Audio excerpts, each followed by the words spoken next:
Yeah, this man on the cool check-in Q-tip. Rest in peace to the Fife Diggy, you know what I'm saying? Tribe Called Quest in the building on the check-in, had to keep it real Queens, you know, even though we got an infidel from Brooklyn over here.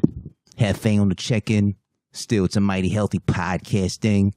We had to make sure, you know, we represent correctly for Queens, doing it one time big with Spanish era from Queens here. Who this, Hefe, mighty healthy. Was good. Hi, I'm Jeff. My friends call me Hefe. Thanks, Q-Tip. I didn't know who this. I didn't know you had connections like that, man. You had RZA last time. You got Q-Tip here. I would have called RZA back, but you know he's being a RZA man over in the eye on the stat. Yeah. This is episode 16 of the Mighty Healthy Podcast. Today's a very, very, very special episode.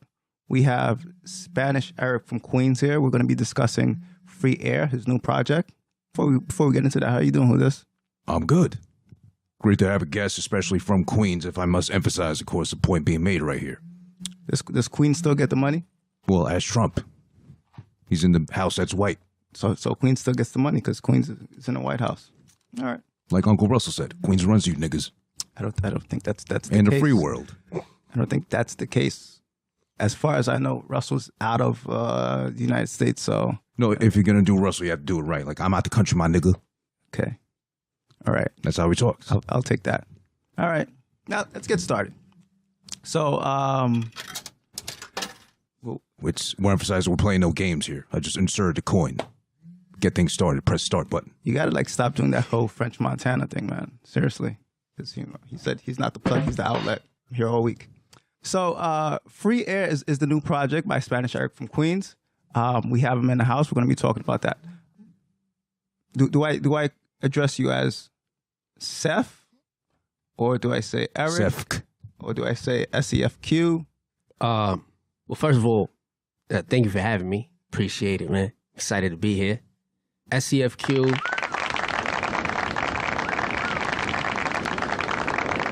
Only appropriate. Yeah, thank you.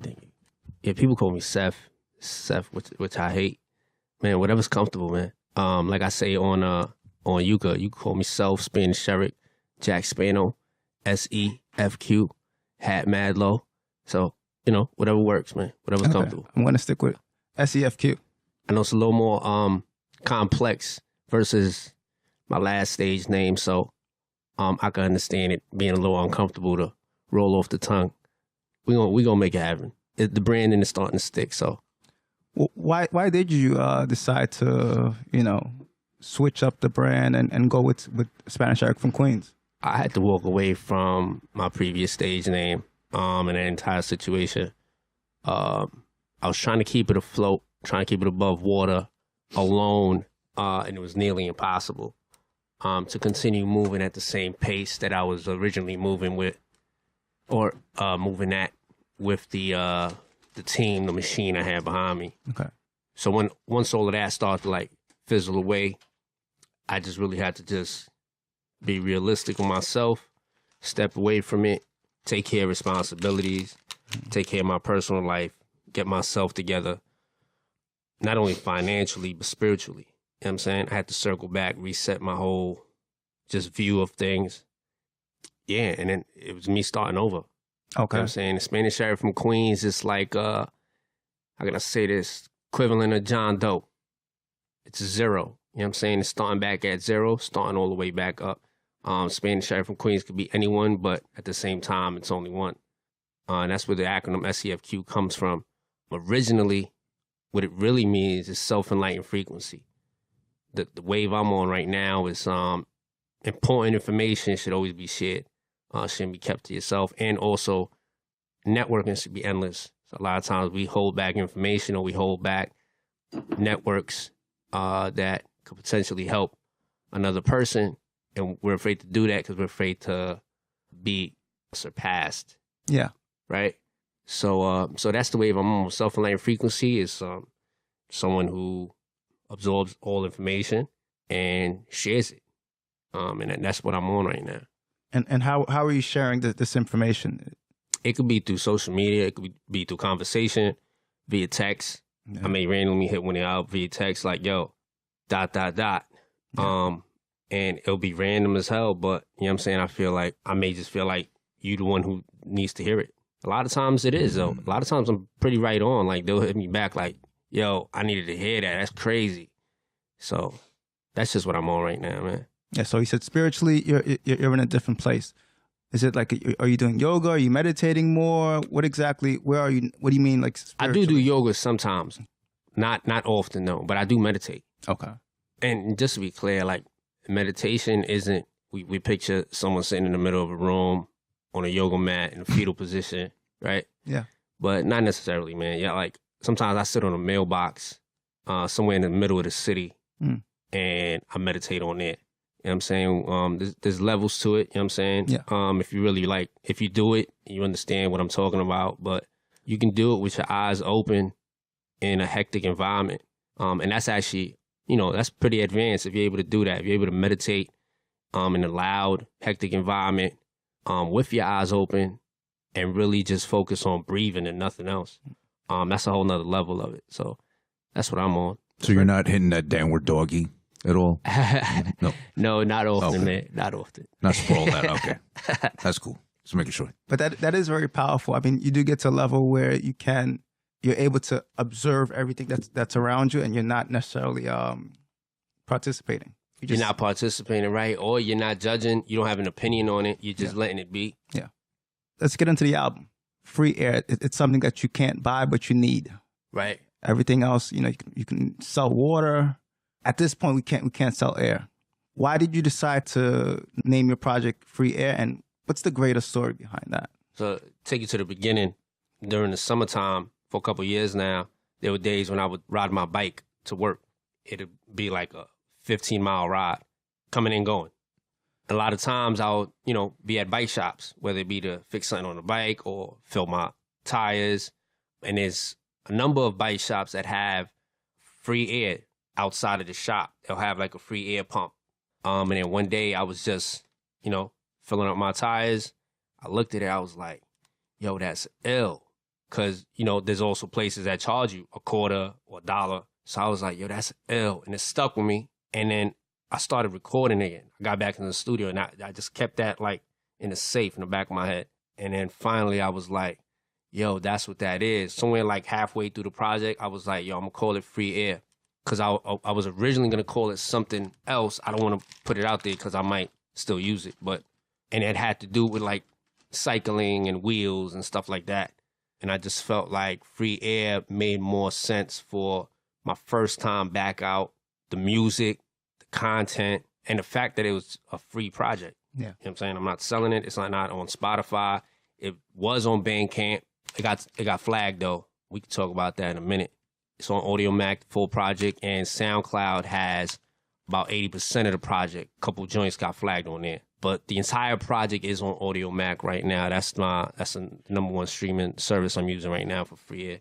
So it started there, right? There was Free Air box, cycling, and then it turned into just air. And what is air? And do we take it for granted? We take things like that for granted. And it was like, I got to a point where I began to appreciate the small things. Stop worrying about the big things. Stop worrying about you don't have the same amount of followers anymore. You don't have the supporters you used to have. Everybody went off to different artists and you know what I'm saying? They forgot all about who I was. I'm okay with that. I feel like most people have lost their minds. Like, damn, I was right there and I lost it all because I made poor decisions. But it went back to that, appreciating the small things. If I could have 5 people come out to my show, I'm happy. Though I know those 5, when I connect with them, I know those 5 are going to share that. You know what I'm saying? Like the bio on the project, to get a little deeper, then it gets into the fact that we don't pay for air, right? No. Not yet, at least. And there was a time we didn't pay for water. True. Now we do. And it gets into some conspiracies, if you wanna go that deep, where you have billionaires going to third world countries and purchasing the water under the land. And these governments are selling the water under their land. You could Google it later. You start thinking about why are they doing this? Why would billionaires want to own all that water? Like, what is happening? Yeah. What's the plan? What are we not seeing? Yeah. So expect water to be the new fuel, the new petroleum, the new gas in years to come. And then from there, I see them finding a way to charge us for air because it'll be too polluted for us to inhale. There is that this is very like Insightful. yeah. There is that I'm thinking of those what is that clean air thing that they sell? Like to purify your room. Mm-hmm. Oh, the air purifiers. Yeah. Right. Yep. Yeah. Yeah. Wow. but wait a second. I mean, if we're gonna Why do you have to buy that? Why do you have Yeah. to purify air? First of all, Yeah. Mm-hmm. Because there are toxins, I guess, the toxins that are being released. it's already starting. If you have an air purifier, you're paying for air. Yeah, and they try to push it on you. Or you've paid for air. Yeah. Or you've paid for it. But then again, ain't air already at a cost right now? Because if you get an oxygen tank and you're older, you have to walk around, stay strapped to it. Yeah.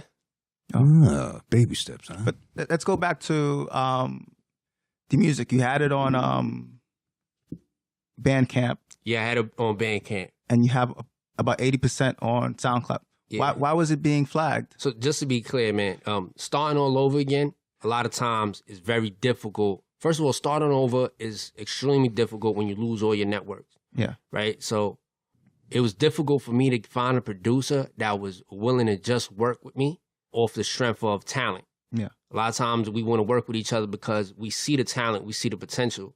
So it's free. You know what I'm saying? Until we get to a point where we start making money off it, Yeah. okay, now we can talk and we can start signing papers. But I couldn't find someone like that because I can't show them something I did 5 years ago, like, yo, you want to do this project with me? They want to work with the new guys, the younger guys, you know what I'm saying? And I completely understand that. So I got a strong on my way in. So what I did, I found a producer I love that not many people knew about, or at least not the masses. Yeah. His name is Apollo Brown. He's based out of Detroit. I don't know if you ever heard of him. He's worked with cats like Talib. He just dropped a project with Joel Ortiz. He got a crazy resume, but he's not as popular as like a DJ Premier, let's say, right? But that's the sound that I wanted. I wanted that sound, and I wanted it to not be a popular producer. So I found him, started running through his entire catalog, picked the joints I wanted, wrote to them. That's how I said, you know what? I'm going to use him to create this entire project, put it out for free, and make sure that, you know, it's understood that it's for promotional purposes only. In doing that, it was on Bandcamp for probably 2 weeks. I never used Bandcamp before. Apparently, on Bandcamp, after a certain amount of plays on a record, Bandcamp automatically charges you to play it again. Oh. So let's say after 10 free spins, it starts to charge you $1. I didn't know that. I didn't know any of that. Yeah. So Mellow Music Group, which is the label that Apollo Brown is signed to, they tweeted me. They hit me up. They said, yo, you can't have this on here. Take it down.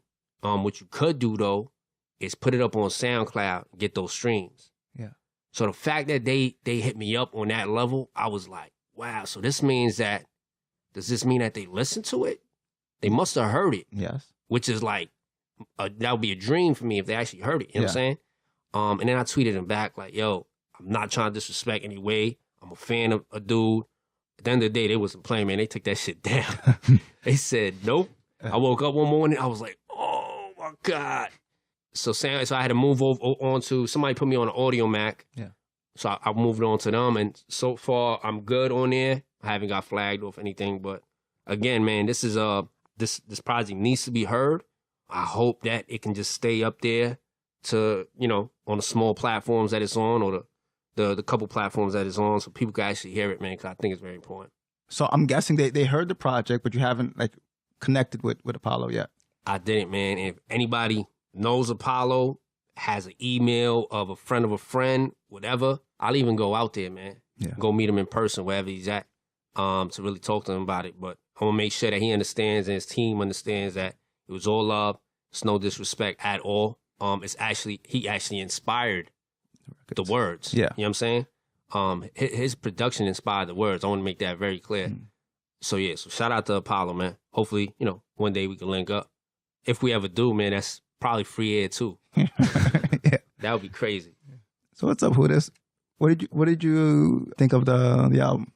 Is it more right to call it a project or an album?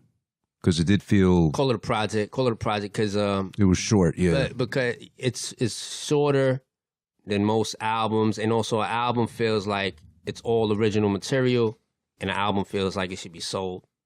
So I call it a project. So no EP, no mixtape. Nah, EP is also original. Mixtape, we're kind of out of that. I feel like mixtape turned into project. Okay. Kind of, right? pretty much. Yeah. You have some very personal stuff on this record. Yeah, man.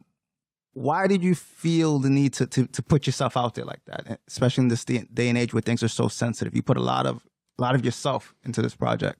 Yeah, man. Like I tell everybody, like I'm not even rapping on this one. And I don't even know if I'll ever go back to literally rapping. For me, this is talking. Like I'm literally talking on it. You know what I'm saying? I just happen to be on beat. And for me, it's like going through my transition, I wanted to make sure that when I come out again, I'm sharing that same information that you asked, how do I share information? Yeah. Another outlet is the music. Mm. You know what I'm saying? So the messages in the music need to also coincide with where I'm at spiritually. Yeah. You know what I'm saying? So I wanted to make sure I was, one, transparent, and just very truthful, very honest, vulnerable. You know what I'm saying? Being it's okay to be vulnerable, you know what I'm saying? To get that point across. You said there were certain lines that when you play the record back, they make you cringe. Like what are some of the things that you talked about now listening to it that make you cringe? Oh, I said that on a post. Yes. Yeah, I was like, when I told you that, man. Yeah. Okay. You did a little research, okay. Then we had to go through it. Like we had to go through it. But definitely on like Steer Slow, for example, I could live, I can't die. Bar and lower politicking with the wise. Me and the mother of my child haven't spoken in a while, but it doesn't make a difference when the mission's to provide. Like that. Yeah. Like me telling you that me and my baby mother haven't spoken in 10 years. Yeah. It's like, why would you even need to know that? Yeah. You know what I'm saying? Mm-hmm. But I'm saying it. I'm saying it on there. Everybody can hear it. Mhm. So it's kind of like when some people are in the room listening to it, it's like, damn. So now it's like, because if it was me, I was like, yo, you don't talk to your baby mom? What's going on? Yeah. Like, it's kind of like none of your business, but then it's like, there's people that need to hear that because I'm not the only one like that. Yeah. You know what I'm saying? There's a lot of people like that. Yeah. I didn't realize how many people could relate until I put it out and it was like, yo. Yeah. That sound like some shit that I wrote. Son, it felt like I wrote that shit. Yeah. You know what I'm saying? I needed to hear that. But it also it separates you. You literally get back in the pocket of being an artist because now people relate to what you're going through. So in keeping it to yourself, it's like this is personal. But as an artist, you literally put your whole life on in the record. Yeah. Some of the records that stood out to me, like Illuminate, Trying. Like I connected with Trying. What made you put that record together? And you also have the Louis Farrakhan sample at the end. Like, what were you trying to get across? Is it possible to play it? Can we play it and come back? Oh, I queued up. We able to do that? Yeah, I was gonna, yeah. Yeah, let's play it, come back, chop it up about it. Okay. When we hug these mics, we get healthy.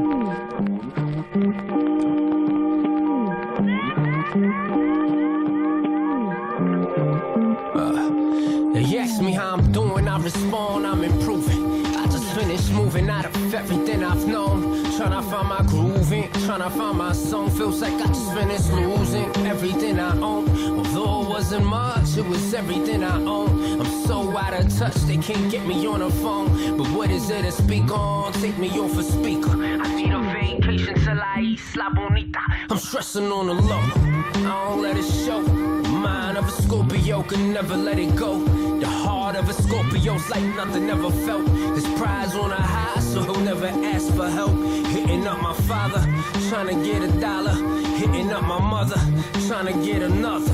This shit is embarrassing. Somebody bring the carriage in. All I could do is pray they don't regret ever having. Honestly, I'm tired, but I can't complain. It's all coming in line, but I ain't the same. Ain't no sense in line. Ain't too much change, but I swear that I'm trying. Swear that I'm trying. Honestly, I'm tired, but I can't complain. It's coming in line, but I ain't the same. Ain't no sense in line. Ain't too much change, but I swear that I'm trying. Swear that I'm trying. Waiting for the A train towards Beach 40. On my A game, why did you sleep on me? We just passed the aqueduct, I don't have to bluff, I don't have enough to let a stick up kid creep on me. Be yourself, little homie, that is not you. Not to mention, I don't wanna have to miss my stop too. Don't worry, daddy got you, I know how to stop a jam. All I got is hands and a box cutter from the stock room. I ain't got nothing for you, I ain't got nothing for you. I barely have enough for me and my juice, so how could I have something for you? It's unfortunate, ain't it? The way the portrait is painted. A free man on free land, a way the course could just change it. No, you thought right, this is America, people, where they inherit your culture, leave you in debt with your people, where there's a death on the corner and there is definitely a sequel. Oh, shoot me, shoot to get ahead with you. Honestly, I'm tired, but I can't complain. It's all coming in line, but I ain't the same. Ain't no sense in line, ain't too much change, but I swear that I'm trying, swear that I'm trying. Honestly, I'm tired, but I can't complain. It's coming in line, but I ain't the same. Ain't no sense in line, ain't too much change, but I swear that I'm trying, swear that I'm trying. Oh.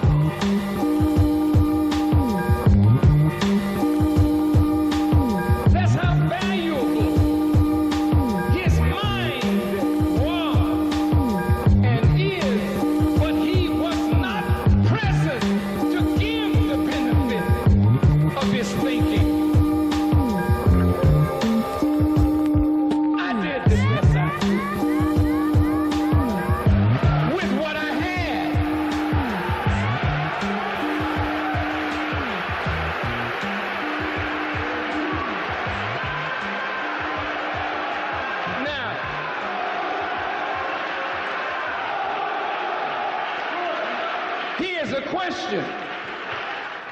What hindered you that you would not submit to something that you knew was in the best interest of our people? What was in your heart and your mind that stopped you from helping me?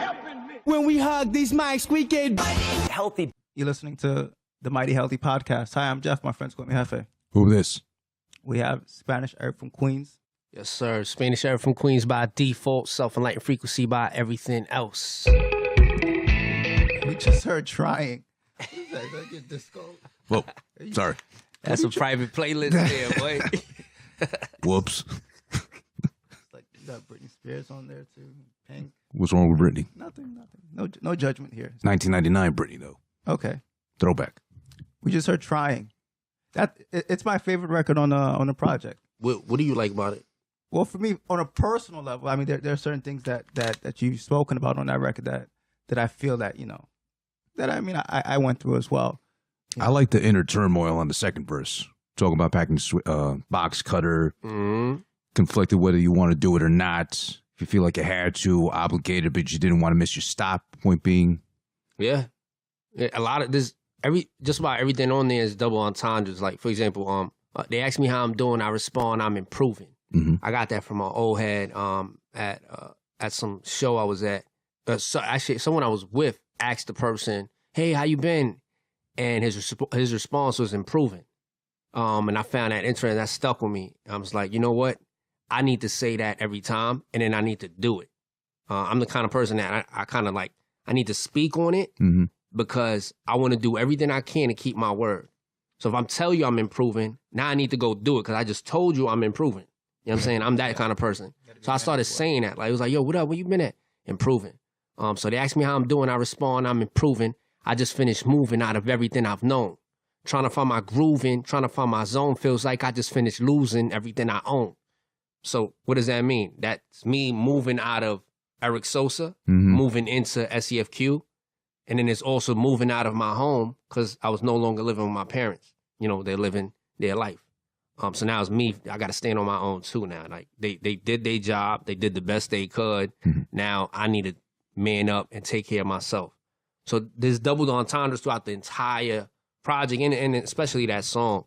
And that's where the like the Louis Farrakhan at the end, him saying, what was in your heart? What hindered you from helping me? That could be me talking to people that I was trying to reach out to keep Eric Sosa afloat. But it can also be me talking to me. So me looking back at Eric and saying, why weren't you speaking about more important things? Why were you so focused on being this huge mega hip hop pop star, right? With records like Summer of Love, and I was trying to create records for the world, but I was trying to be a pop star instead of just making the music that's true to me and whatever connects. That's the double entendre throughout the entire project, man. That's a lot of growth because when we go through stuff, sometimes it's easier to say it's so and so's fault, but sometimes you have to look at yourself as well and see like, well, maybe I could have done this, and yeah, so 1000%. Yeah. Now, who this? Mm-hmm. You ran through some questions with Spanish Eric from Queens beforehand. Yeah, I'd love to jump into that, but also I wanted to give a quick shout out to Eric. Obviously, he's here in the flesh. Plus, as far as the intro to the project, which is very clever, and I'm big on at least, or what sticks with me most from a lot of albums or whatever comes out is intros. I love when they go to simple, let's say, route of a sample or spoken word intro or something like a movie. You know, you get an image of a trailer. When you get the actual project in your hands or in your ears, in this case, you want to see how it develops into what you either expect it to be or what it actually is. So the intro to me was simple and clever with, I'm assuming, your daughter, correct? Yeah. Hopefully you don't mind me asking about that. But No, totally fine. But it was simple enough as far as her asking you, Daddy, why don't you rap anymore? You know, touching back on who you were before prior to SEFQ. Uh-huh. And you asked her simply, why do you want me to rap? Yeah. And she just said, because I want you to inspire people. Yeah. So is that really where the project stemmed from, or did that add on to it, fuel to the fire per se? That verse, so that's something that we recorded in Florida. I was in Florida. I was with my peoples. We were just hanging out. My daughter was there. And I was recording. I just wanted to record a video because, you know, I was dabbling with photography and a couple other things and like marketing and helping other people and brands like market. Because, you know, I really love marketing also. My feed was like all over the place. It was like a bunch of different random things. But I would still drop like videos of me rapping here and there. You know what I'm saying? And I wanted to record one. I recorded it, but my daughter was with me, and the intro is slightly, with her talking, it's like, it's 50-50. It was half spontaneous, kind of half like planned. Like reenacted or? Yeah, so like, because I asked her, I told her, I'm going to ask you a question, and I want you to respond. We did it like 3 times. Her third answer is the one you hear. She had 2 other answers. I forgot what she said. But then the third, she was like, no, let's do it again. So I asked again. I said, why you want me to rap? She said, so you can inspire people. I didn't tell her to say that. She literally said that on her own. So right there, I was like, I have to finish this project when I get to New York. So you felt like a compromise based off what she said? Or? Yeah, 1,000%. Because just like my word is important to keep up, her word is the same thing. Like if she tells me or she expects me to do something, it's like I have to execute. You know what I'm saying? And it's something for her to also carry on with her. Like, wait, if my dad did something like this, I said something, my dad went through with it, I should live my life like that too. You know what I'm saying? Just setting an example as a dad. Yeah. But if you notice, the track 2 is actually the intro. Track 1 is a bonus track, which is very unorthodox, right? Yes. But for me, what I'm saying on Another Round, for me, was the bridge from Eric Sosa to SEFQ. And I wanted to bridge both worlds because at the end of the day, it's still the same field, right? Yeah. But I didn't want to make it obvious. It didn't have to be like, the name of the project crossed my mind. It crossed my mind to name the project the artist formerly known as Eric Sosa. But I was like, that's just way too like... It's been done. Yeah, it's too obvious. It's like, I needed to be a little more coded. And that's where Another Round is. Like, I need another round of this shit. I'm not done yet. So that's why Another Round is technically a bonus track. It's technically not part of the project, but I needed that bridge to cross me over. Now, Another Round it's on Audio Mac, but it's not on It's not on SoundCloud. I think Another Round got called out and 2 other joints. Did you ever fight them back, like dispute it to make sure they put it back up?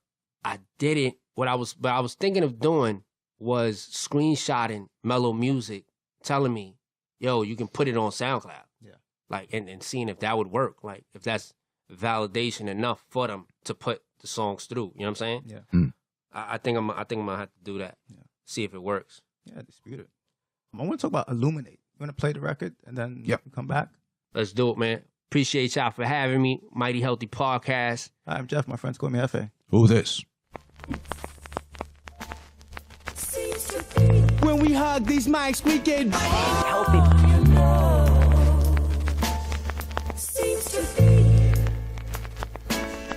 As I illuminate the darkness to make it out the shade, I done paved another way. 1,000 men stepped on the scene in 2010 or around then. Only to study me, found gems, try to buddy me, but in order to beat deception, you must credit me for all of their beat selections. Tell them where you acquired your writing process before the tires pop. The wheel theory's the wisest option. I ain't Z nice, except for my writing's better and you snow.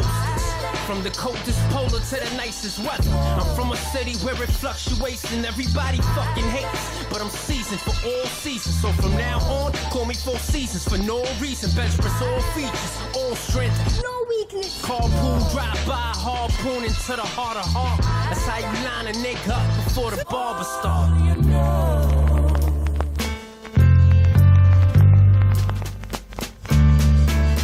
And darkness seems to be all you know. Seems to be all. As I illuminate the darkness to make it out the shade, I done paved another way. To them, free thinkers in Congress, it's disheartening, but a conscious MC with an understanding in marketing. That'll really start with them. And they find out he's Hispanic. Damn it, and he got shooters to sell Xanax, Rochambeau, and let their gun go for a sandwich. And they not even on the way, they on a whole nother bandwidth. Shit get shut down when I show up. Ain't you a Queens nigga? Why you always in the lowers? But I forever have a show in the lower. I said I forever have a hole in the lower. I don't know if you know, but the grass is only greener on the other side if you don't know how to mow. I mow lawns that grow wrong and perform songs for grown Johns. Nigga, I'm so gone. You're listening to the Mighty Healthy Podcast. Hi, I'm Jeff. My friends call me Hefe. Who this? We have Spanish Eric from Queens, Yeah. and you just heard Illuminate. Also, you know, one of my favorite records on the project. And it seems to match with your direction as an artist. You want to give us some background on creating this record? I feel like Illuminate is the only record on there that's half Eric Sosa, half SEFQ. Whereas the rest of them, just SEFQ. Like some of the things I said on there are things that Eric Sosa would say and not SEFQ. So I almost left that one off the project, but I wanted another joint that knocks, like another round. You know what I'm saying? Like that one knocks. Like everything else is a little more low and mellow. So I threw it on there.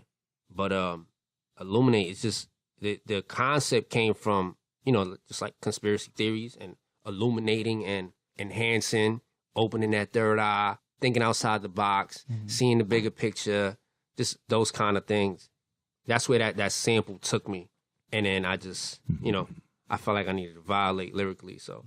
But you also speak many truths. I mean, I always give you credit because you have paved the way. Like, I know the work that you put in before, and you had the team. I know your team was very strong. Creatively, you guys did amazing things. And it's like you said, when you come back out, you can't leave your past work behind. People still have to know what you put in. Indeed. And then even with the second verse, it reminds me of, it's like coming back, being in that place spiritually and knowing that you have to serve the people. You have to give them what you know, you have to pass it on. I mean, I think that's what happens when you gain new knowledge. Yeah, man. What's it? 1,000 men stepped on the scene in 2010 or around then. Yeah, I was on the scene 2010, Yes. right? So 1,000 men stepped on the scene in 2010 or around them. It's funny, a lot of people started hitting me up like, yo, who you talking about on Illuminate? And then on the second verse, just a little consciousness where I said, paved another way. To them, free thinkers in Congress is disheartening, but a conscious MC with an understanding in marketing, that'll really start with them. Then they find out he's Hispanic. Damn it, then he got shooters to sell Xanax, Rochambeau, let their gun go for a sandwich. They not even on a wave, they on a whole nother bandwidth. You know what I'm saying? Yeah. So just throwing that a little bit of consciousness in there, and then tying it in with, you know, a lot of the guys that I came up with and things that they could relate to too. Yeah. You know what I'm saying? Yeah. It's like your inner yin and yang. Yeah, pretty much.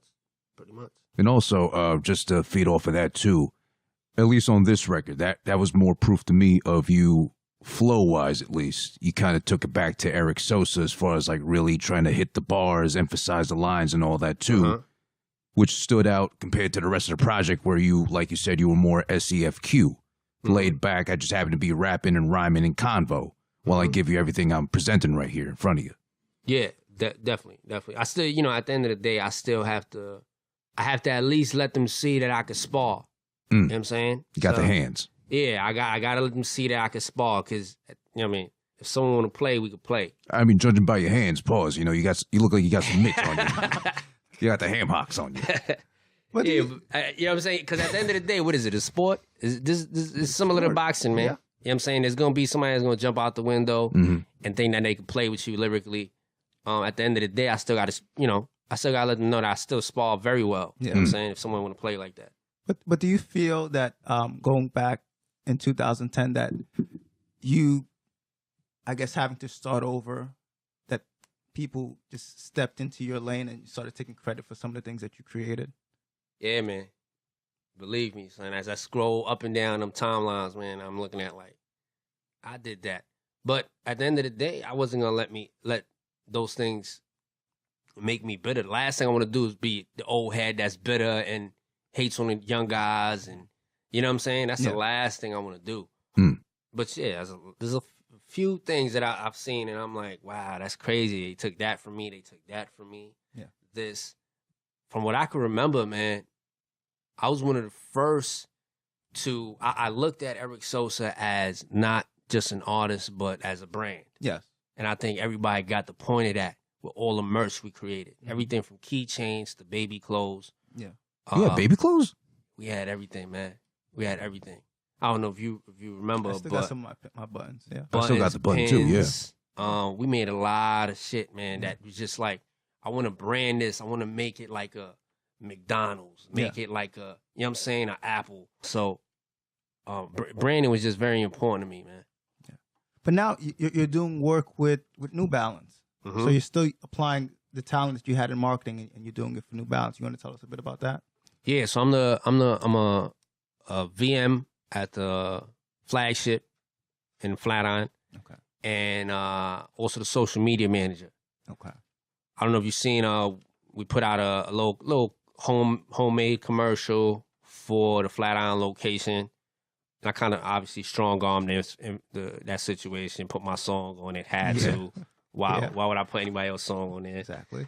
Sometimes you got to do stuff like that too. You got to play the part to actually get the bigger picture to roll out. You know what I'm saying? So, but yeah, I could say honestly, it's the best company I ever worked for. You know, so as far as benefits are concerned and things of that nature. You just mentioned that. I mean, just doing working with New Balance. You know, you put your music into the videos that you worked on. Now, who this asked you? Yeah. Is it asked? I'm black, so I always get this. Is it asked or axed? You're from Brooklyn, so you should know. And I'm black, so I always have issues with that. We should be asking you. I don't know. I mean, I majored in English. I mean, I studied English. How about we proposing the question? Let's propose the question. Yeah. Propose. I need like another white friend to help me with this. Your favorite rapper?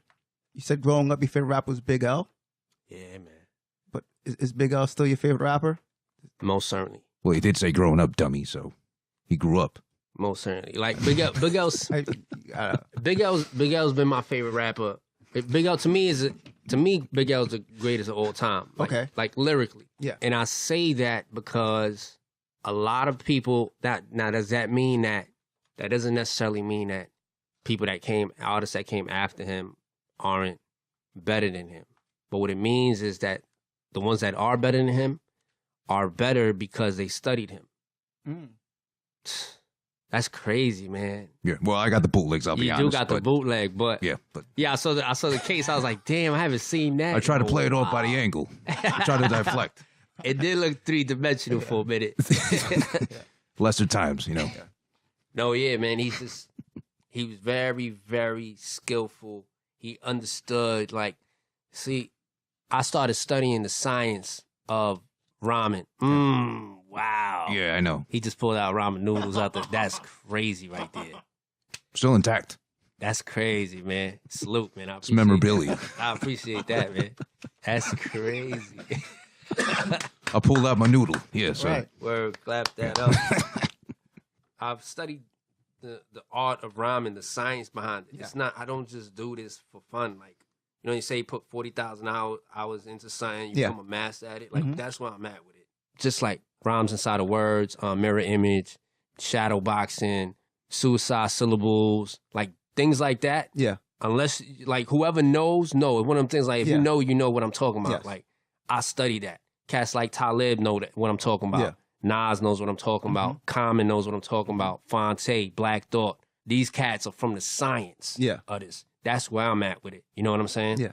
So someone like Big L, studying Big L early on, like I started rhyming like what, 9, 10 years old? Yeah. So I came a long way. I've seen a lot, watched everything from the rhymes to the marketing, how to roll a project out. And Big L was just that cat that, he said, from New York and never was a fan of the Knicks. And I'm all about expanding my chips. You mad because I was in the van with your bitch with both hands on the tits? Coleon hold a throne that you know in your heart. I got style plus the way that I be flowing is sharp. A while back, I used to hustle selling blow in the park, counting G-stacks and rocking lights that glow in the dark forever. This is when Jay-Z was still trying to figure out if he really wanted to be a rapper or stay in the streets. Yeah. Think about that. If I was to rap that in a cipher right now, it'll still be impressive. Yeah. Mm-hmm. That's crazy. That was probably 96. Yeah. Something like that.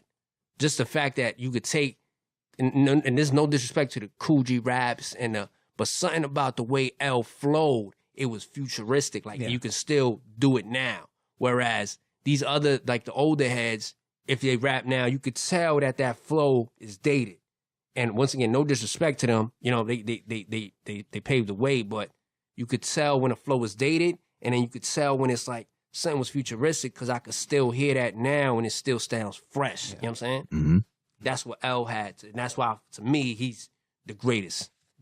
I hate to jump in and make it about someone else besides L, as you brought up right now, but you're a student of Big L, or at least growing up, I mean. Mm-hmm. Do you acknowledge or recognize at least Lord Finesse, which Big L was a student of? At least to me, he was a blueprint for Big L to take from, but of course, Big L implemented his own style from it too, and kind of perfected the craft per se. Again, like 1,000%, you're definitely right. But because if anything, I always hold, let's say, Nas Live at the Barbecue as like probably the greatest debut verse from a new artist. But I think Big L might have toppled that when he debuted with Lord Finesse on the Yes You May remix with his verse. I don't know if you ever heard that one. damn, I would have to hear it again. He kills it. But yeah, that was his first, I guess, on record verse for Big L. But that was back in '92 at least. Yeah, you taking it back, man. See, I think if Lord was to spit a verse right now, you could tell that He's dated. he's from then. Yeah. You know what I'm saying?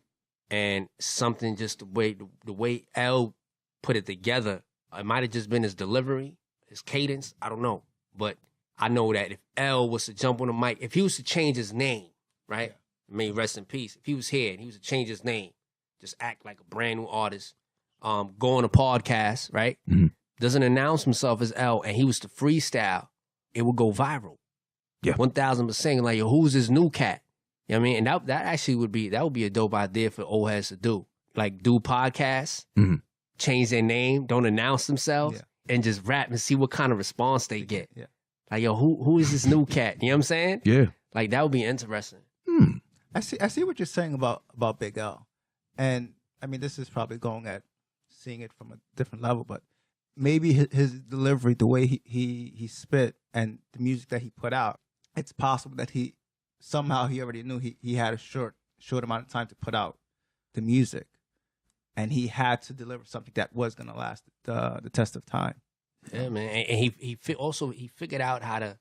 He was one of the first to rhyme multiple words with multiple words. Yeah. So it wasn't just about rhyming that last word on every bar. It was fan of the Knicks, van with your bitch. Like, you know what I'm saying? Fan, van. Like he mastered that. He mastered the poetry. Yeah. It was a lot more than just rhyming that last word. And that takes time. That's like, that's not your first or second thought. That's your eighth or ninth thought. You know what I'm saying? Yeah. That makes you think Big L had, let's just, put it out there hypothetically. Rest in peace, of course, if he was alive. Had he quit rapping one day, he would have made a great office transfer as far as it's making an Excel spreadsheet or something like that, putting the brackets together. Why does it cap? I mean, I think a lot of rappers would have been good English teachers. That too. When you study poetry and creative writing, some of the things that like I learned just taking poetry classes, listening to the music, you see they had that talent, they had that gift without even studying it. Like it just came natural. Like it's a gift. It's a gift from God. Well, yeah, that was growing up. You love Big L, but now, well, depending on who you ask or who you might answer that to, they might take it as you being your own favorite rapper now as bravado. Is it? I'm my favorite right now, man. I like so like, just to be clear, when I'm writing, I still want to be able to impress myself. I still listen to my own stuff as if it's not me in third person, right? I feel like you have to do that just to stay fresh, especially as an artist. And I do that very often. And to this day, there's been times when I was like, yo, maybe, I should just, put this thing to rest. Let me just go do something else. You know what I'm saying? But the fact that I was able to write and still impress myself, I was like, yo, this is special, man. I have to keep this going. I got to figure it out. And to this day, I can still impress myself. And because of that, because of the content, because of the message that I'm sharing, I'm my favorite right now. Is your daughter into rap, hip hop at all? Yeah, of course, man. She's a dancer, so she likes the little yachties, all the littles and the dolls and, all of those. Yeah, she's into all of that. She's into all of that. Are you her favorite rapper? You know what's funny? I'm not sure, man. I'm going to have to ask her that when I get home. I would hope so. My music isn't, I guess, it's not really for her to dance to, so maybe not. But she definitely gets super excited when I send her like new stuff or videos. She'd be one of the first ones to get to listen or view, and she's always sending me those fire emojis or dope as usual. I mean, you'd hope so, because it'd be kind of terrible if your daughter sent you back, Dad, that was kind of buns. Yeah. To be honest, that was kind of whack. Could have came harder, Dad. Hey, I respect it too, though. We know you got to head out. But one final question.